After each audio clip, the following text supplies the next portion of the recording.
Отишол во Струга да помири малолетници, па завршил со 30 сантиметарски нож во грбот, пошто 9 часа му се бореле за животот. Вака Воислав Поповски од Вевчани го опишува нападот од 26 октомври што го доживеал неговиот брат, 24 годишниот Марко. Тој според сведоштвото на Воислав бил прободен од 17 годишник од Струшкото шмаруништа во Струшкиот парк, откако во кафуле во Струга замолил група малолетници да не задеваат дете од Вевчани кое добивало закани од нив. Тие првично го послушале, но потоа го чекале надвор, го нападнале со ножот и се разбегале. Сепак вели, полицијата и обвинителството не го квалификувале делото како обид за убиство и го оставиле напаѓачот на слобода, што тој искористил за да замине во Грција.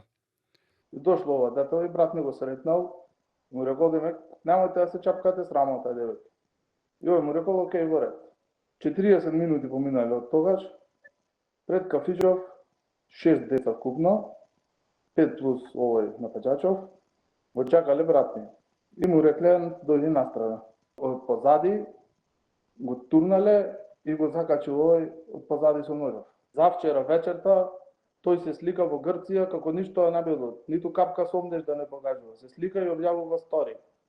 И тоа голем револт пренесува и кај мене, и кај родителиве мои, и кај сите познаници наши.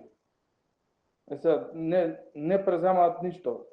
Си се шета тој слободно, брат ми лежи во болница неподвижен.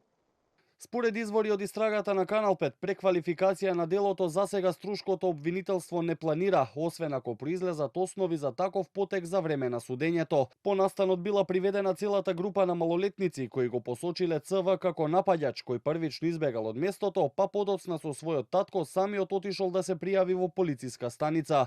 Од ЦВ Охрид посочија дека како доказ е обезбеден ножот и е извршено вештачење, а утре ќе поднесат и кривична пријава. По консултација со јавен обвинител Овара Струга, во текот на утрешниот ден против 17 годишното лице ќе поднесе кривична пријава за сторено кривично дело тешки телесни повреди. Од обвинителството претходно кажаа дека кога ќе ја добијат пријавата од МВР, случајот за малолетникот ќе го води судија за деца и според законот за заштита на децата.